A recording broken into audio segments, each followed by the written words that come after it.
आखिर क्यों धंस रहा है पारसनाथ? तीर्थ को बर्बाद करने का जिम्मेदार कौन है?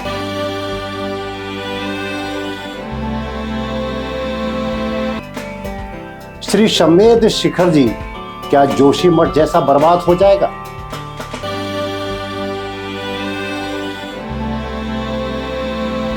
क्यों देवभूमि की राह पर निकल पड़ा है जैन धर्म का सर्वोच्च तीर्थ? कौन है जो पारसनाथ की बर्बादी के लिए जिम्मेदार है?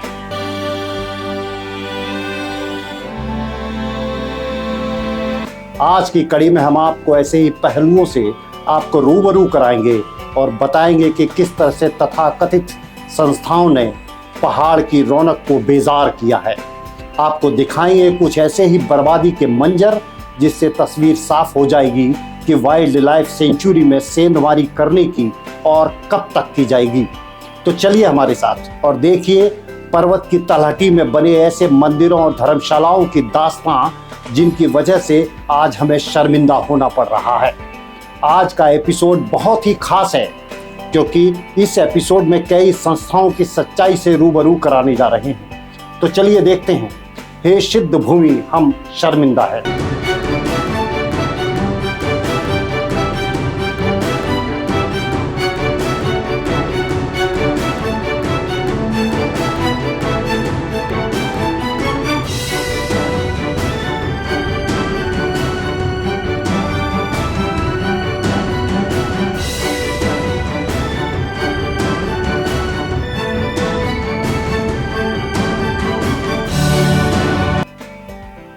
अगर आपने हमारे चैनल को सब्सक्राइब नहीं किया है तो आप भी कर लीजिए क्योंकि शिखर जी के लिए आपका अपडेट रहना जरूरी है। तो चलिए हम मधुबन के दक्षिण दिशा में स्थित पारसनाथ के बर्बादी की दास्तां पूरब की दिशा से शुरू करते हैं।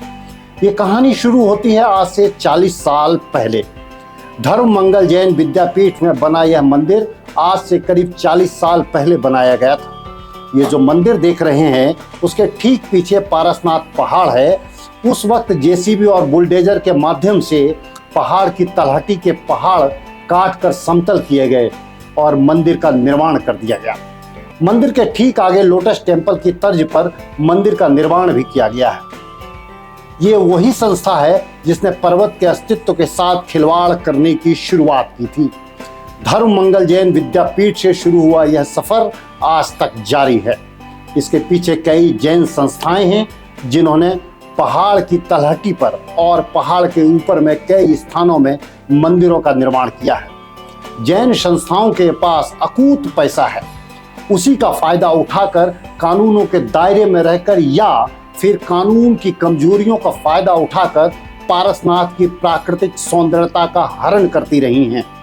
मधुबन से करीब 1.5 किलोमीटर दूर पहाड़ पर एक ऐसा ही जैन मंदिर का एक समूह है जिसका निर्माण किया गया है और जानकारी के मुताबिक उसकी भूमि तो रैयतों से ली गई है, लेकिन यहाँ बुनियादी सवाल यह है क्या कि वाइल्ड लाइफ सेंचुरी में ऐसे निर्माण की अनुमति हमारा कानून देता है?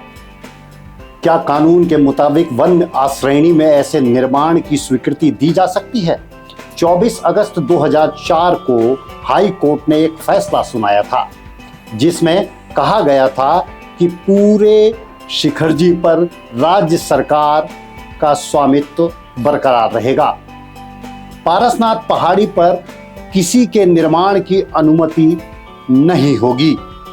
झारखंड सरकार को एक प्रबंधन समिति बनाने का भी आदेश दिया गया था, लेकिन उसी दौरान पहाड़ पर करीब 1.5 किलोमीटर ऊपर निर्माण कार्य चलता रहा और निर्माण कार्य पूरा भी कर लिया गया।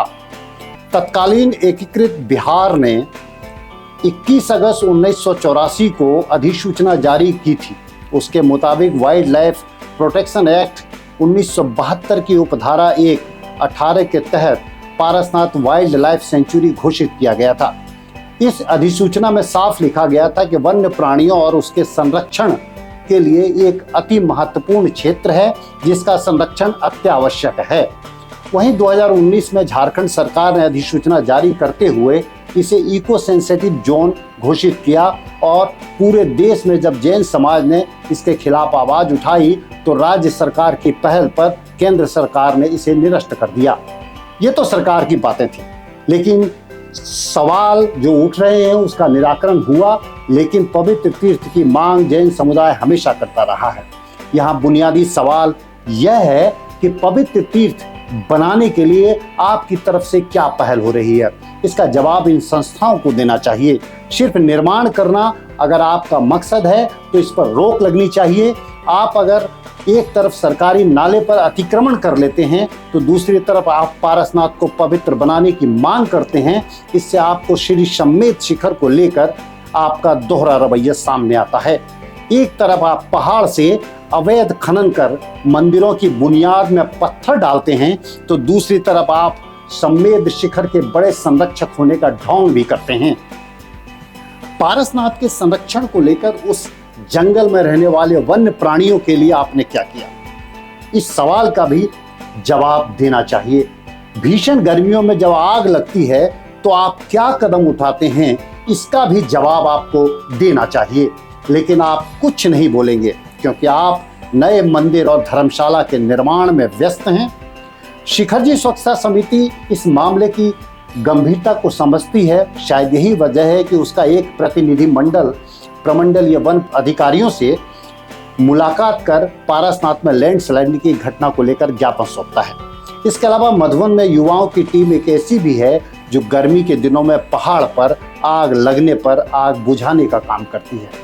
वहीं दूसरी तरफ आप हैं जो खामोश हैं। पूरा पहाड़ संस्थाओं के बोर्ड से पटे पड़े हैं। प्लास्टिक का खुलकर इस्तेमाल हो रहा है। पहाड़ के मंदिरों पर प्लास्टिक के स्टिकर लगाए जा रहे हैं और पवित्र होने का आप स्वांग रच रहे हैं। तो बंद कर दीजिए ऐसा नाटक, क्योंकि आप जोशीमठ जैसी परिस्थिति यहाँ पैदा कर रहे हैं। लेकिन याद रखिए, आप एक दिन अपने कृत्यों पर रोएंगे और आने वाली पीढ़ियां आपसे जवाब मांगेंगी। आज के इस एपिसोड में इतना ही। आगे हम आपको बताएंगे कि पारसनाथ पहाड़ की उस महायोजना के बारे में जो सफेद हाथी साबित हुई। आप सभी से निवेदन है कि शिखरजी समाचार के इस चैनल को लाइक और सब्सक्राइब करें और शिखरजी की खबरों से हमेशा अपडेट रहें। जय जिनेंद्र।